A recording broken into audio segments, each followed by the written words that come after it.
भिवंडीच्या भंडारी कंपाऊंडमध्ये गंगारामवाडी इथल्या कोहिनूर अपार्टमेंटची बी विंग काल रात्री कोसळली आणि यामध्ये आतापर्यंत 7 जणांचा मृत्यू झालाय तर 3घांना वाचवण्यात यश आलंय। ढिगाऱ्याखाली आणखी काही जण अडकल्याची भीती व्यक्त केली जाते। एनडीआरएफ आणि टीडीआरएफच्या पथकाकडून युद्ध पातळीवर बचाव कार्य राबवलं जात आहे। प्रशासनाचे अधिकारी सुद्धा घटनास्थळी सध्या या संपूर्ण बचाव कार्यावर लक्ष ठेवून आहेत। आपण हे दृश्य पाहतोय।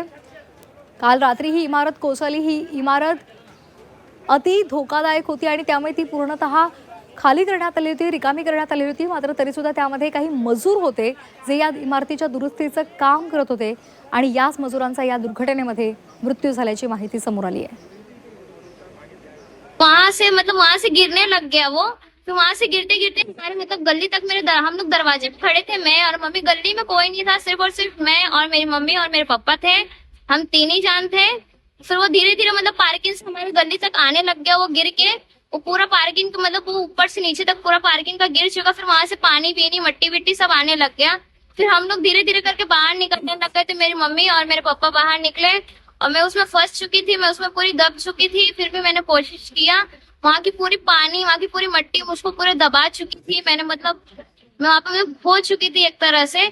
फिर मैंने कोशिश नहीं हारा। फिर भी वहां से मैंने निकलने की पूरी तरह से कोशिश की। मैं अपनी मम्मी अपने पापा को दोनों को आवाज लगाई, तो भी मम्मी पापा तक आवाज बिल्कुल भी नहीं गई। मम्मी पापा भी मुझे आवाज लगा रहे थे।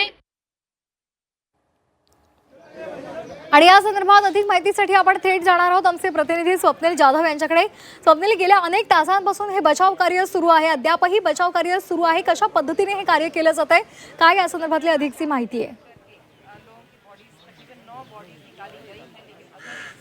नक्कीच भिवंडी दुर्घटनेमध्ये आता 12 तास उलटलेले आहेत। गेल्या 10 तासांपासून बचाव कार्य सुरू आहे। आतापर्यंत 9 मृतदेह हाती लागलेले आहेत। आणखी 2 ते 4 जण या ढिगाऱ्याखाली अडकले असल्याची शक्यता वर्तवण्यात येते। एकूणच एनडीआरएफ आणि टीडीआरएफचे पथकं जे आहेत तैनात आहेत आणि गेल्या 10 तासांपासून हे रेस्क्यू ऑपरेशन सुरू असल्याचं पाहायला मिळतं। पुढील काही तासामध्ये आणखी मृतदेह हाती लागण्याची शक्यता आहे। एक जेसीबीच्या सहाय्याने इथे रेस्क्यू ऑपरेशन सुरू झालेलं आहे। खरं तर काही अधिकारी सुद्धा या ठिकाणी दाखल झालेले आहेत। सर्व परिस्थितीवरती एकूणच लक्ष ठेवून प्रशासन पाहायला मिळते। मात्र एकूणच 12 वर्षांमध्ये खरं तर ही बिल्डिंग पडलेली आहे, अनधिकृत बांधकाम होतं अशा प्रकारे माहिती आहे। आता पण आपण बघतो या इमारतीची दुसरा जो भाग आहे ए विंग जो आहे तो अद्यापही आपल्याला समोर दिसतो आणि कशा प्रकारचं निकृष्ट बांधकाम या बिल्डिंगमध्ये झालं असल्याचं आपल्याला पाहायला मिळतंय। खरं तर ही इमारत दुर्घटना होण्याआधी काही कुटुंबांनी यातून धावपळ केली आणि बाहेर पडलेले आहेत, त्यामुळे काही कुटुंब ही वाचलेली आहेत। मात्र काही लोकांचे नातेवाईक जे आहेत ते अद्यापही ढिगाऱ्याखाली अडकले असल्याची माहिती समोर आलेली। आपण काही लोकांशी सुद्धा संवाद साधला, त्यांच्याकडून ही सुद्धा माहिती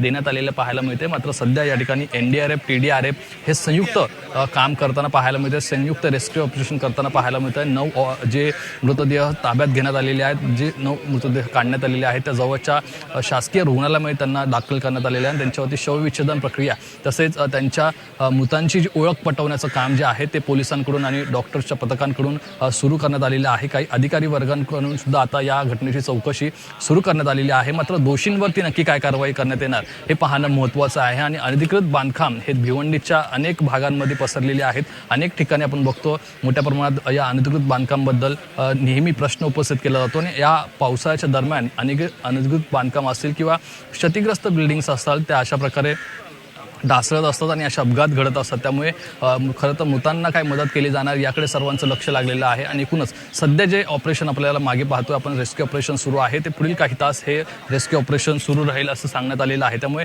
सध्या या ठिकाणी जे 9 मृतदेह मिळालेले आहेत त्यानंतर पुढील रेस्क्यू ऑपरेशन सुरू करण्यात आलेलं आहे। लवकरात लवकर हे रेस्क्यू ऑपरेशन संपवण्याचं उद्दिष्ट ध्येय जे आहे या दोन्ही पथकांच्या समोर असल्याचं पाहायला मिळतंय। धन्यवाद स्वप्नील दिलेल्या सविस्तर माहितीसाठी।